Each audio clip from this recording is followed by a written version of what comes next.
thought I would do a video on communism just because I've been talking about it a bunch in the history videos, and I haven't given you a good definition of what it means or a good understanding of what it means. And to understand communism, let me just draw a spectrum here. So I'm going to start with capitalism.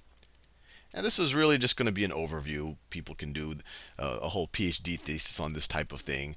Capitalism, and then I'll get a little bit more, and then we could progress to socialism. And then we can go to communism. And the modern versions of communism are really kind of the brainchild of Karl Marx and Vladimir Lenin. Karl Marx was a German philosopher in the 1800s who, in his Communist Manifesto and other writings, kind of created the philosophical underpinnings for communism. And Vladimir Lenin, who led the Bolshevik Revolution in and created essentially the Soviet Union, he's the first person to make some of Karl Marx's ideas more concrete. And really every nation or every country which we view as communist has really followed the pattern of Vladimir Lenin. And we'll talk about that in a second. But first, let's talk about the philosophical differences between these things and how you would move. And Karl Marx himself viewed communism as kind of a progression from capitalism through socialism to communism. So what he saw in capitalism, and this, at least this part of what he saw was right, is that you have private property, private ownership of land. That's the main aspect of capitalism, and this is the world that most of us live in today. The problem that he saw with capitalism is he thought, well, look, when you have private property, the people who start accumulating some capital, and when we talk about capital, we could be talking about land, we could be talking about factories, we could be talking about any type of natural resources. So the people who start getting a little bit of them, so let me draw a little diagram here. So let's say someone has a little bit of capital, and that capital could be a factory or it could be land. So let me write it capital.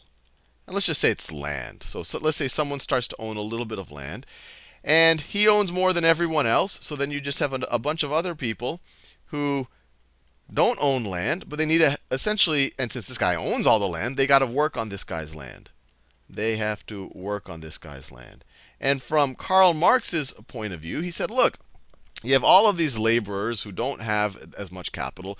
This guy has this capital, and so he can make these laborers work for a very small wage. And so any excess profits that come out from this arrangement, the owner of the capital will be able to get it, because these laborers won't be able to get their wages to go up because there's so much competition for them to work on this guy's farm or to work on this guy's land. He really didn't think too much about, well, maybe the competition could go the other way. Maybe you could have a reality eventually where you have a bunch of people with reasonable amounts of capital, and you have a bunch of laborers, and the bunch of people would compete for the laborers, and maybe the laborers could make their wages go up, and they could eventually accumulate their own capital.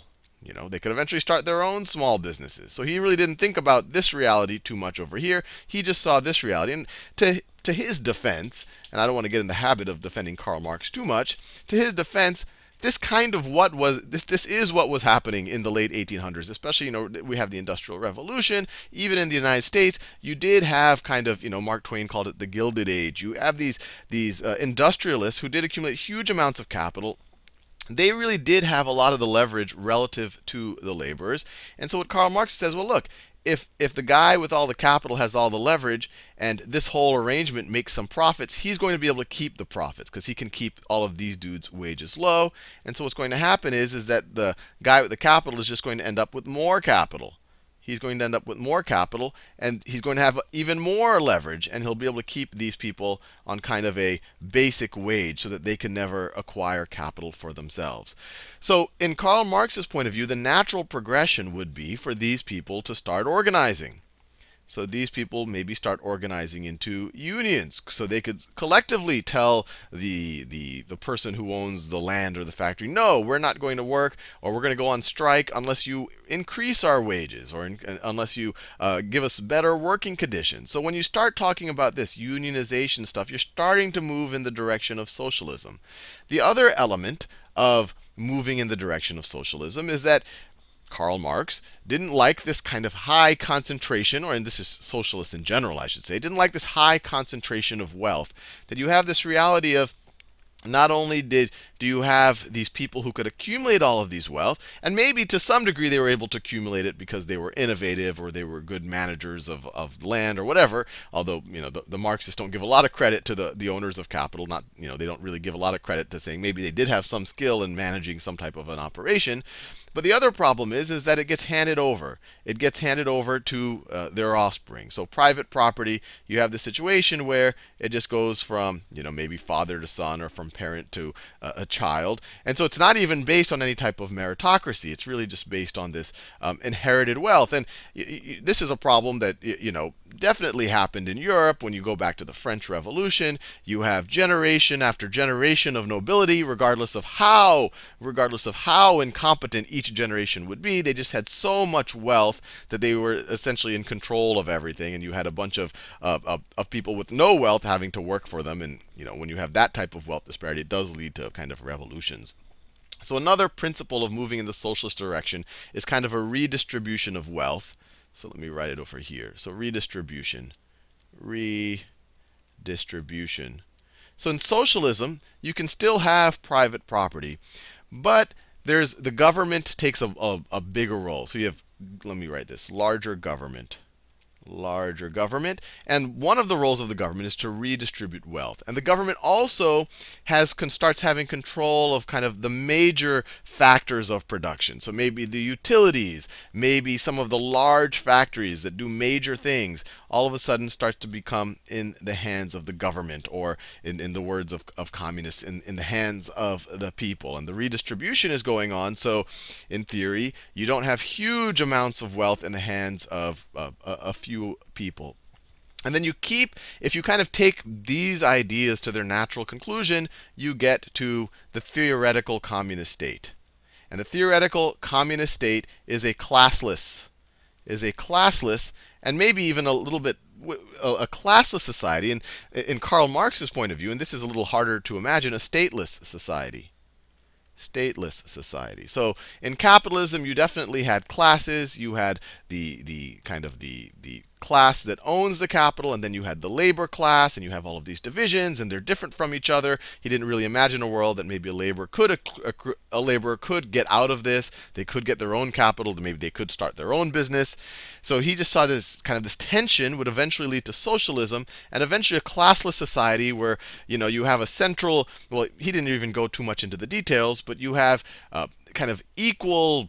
Everyone in society has ownership over everything, and society somehow figures out where things should be allocated and all of the rest. And it's all stateless. So and that's even harder to think about in a concrete fashion. So that's Karl Marx's view of things, but it never really became concrete until Vladimir Lenin shows up. And so the current version of communism that the current thing that most of us view as communism is sometimes viewed as a Marxist-Leninist state. Leninist.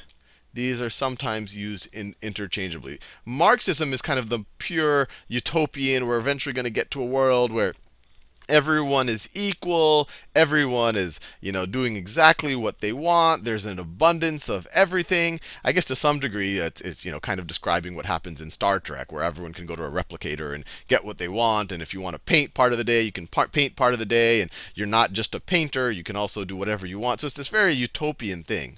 Let me write that down. So Marxism, pure Marxism, is kind of a utopian society. And just in case you don't know what utopian means, it's kind of a perfect society where you don't have classes, everyone is equal, everyone is leading these kind of rich, diverse, fulfilling lives. And it's also, utopian is also kind of viewed as unrealistic. It's kind of, if you view it in the more negative light, is like, hey, I don't know how we'll ever be able to get there. Who knows? I don't want to be negative about it. Maybe we will one day get to a utopian society. But Leninist is kind of the more practical element of communism, because obviously after the Bolshevik Revolution, 1917, in the Russian Empire, the Soviet Union gets created, they had to actually run a government. They had to actually run a state based on these ideas of communism. And in a Leninist philosophy, and this is where it starts to become in tension with the ideas of democracy. In a Leninist philosophy, you need this kind of a party system. So you need this, and he calls this the vanguard party. So, the vanguard is kind of the thing that's leading, the one that's leading the march. So this vanguard party that kind of creates this constant state of revolution, and its whole job is to guide society, is to kind of almost be the parent of society and take it from capitalism through socialism to this ideal state of communism. And it's one of those things where the ideal state of communism was never, it's kind of hard to know when you get there. And so what happens in a Leninist state is this vanguard party, which is usually called the Communist Party, is in a constant state of revolution, kind of saying, hey, we're shepherding the people to some future state without a real clear definition of what that future state is. And so this, when you talk about Marxist-Leninists, besides talking about what's happening in the economic sphere, it's also kind of talking about this party system, but this party system where you really just have one dominant party that it will hopefully act in the interest of the people. So one dominant communist party that acts in the interest of the people. And obviously, the negative here is that, how do you know that they actually are acting in the interest of people? How do you know that they actually are competent? What means are there to do anything if they are misallocating things? If it is corrupt? If you only have a one-party system? And just to make it clear, so the largest existing communist state is the People's Republic of China. And although it is, it's controlled by the Communist Party, in economic terms, it's really not that communist anymore. And so it can be confusing. And so what I want to do is draw a little bit of a spectrum. On the vertical axis, over here, I want to put democratic. And up here, I'll put authoritarian or totalitarian. Let me put well, I'll put authoritarian. I'll do another video on the difference. Authoritarian. And they're similar. And totalitarian is more an extreme form of authoritarian, where the government controls everything, and you have a few people controlling everything. It's very non-democratic. But authoritarian is kind of along those directions. And then in this spectrum, we have the capitalism, socialism, and communism. So the United States, I would put the United States someplace over here. I would put the United States over here. It has some small elements of socialism. You do have labor unions. They don't control everything. You also have people who are working outside of labor unions. It does have some elements of redistribution. There are inheritance taxes. It's not an extreme form of redistribution. You can still inherit private property. You still have kind of safety nets for people. You have Medicare, Medicaid. You have welfare. So there's some elements of socialism, but it also has a very strong capitalist history, private property, deep market. So I'd stick the United States over there. I would put the USSR, not current Russia, but the Soviet Union, when it existed. I would put the Soviet Union right about there. So this was the I would put the USSR right over there. I would put the current state of Russia, actually.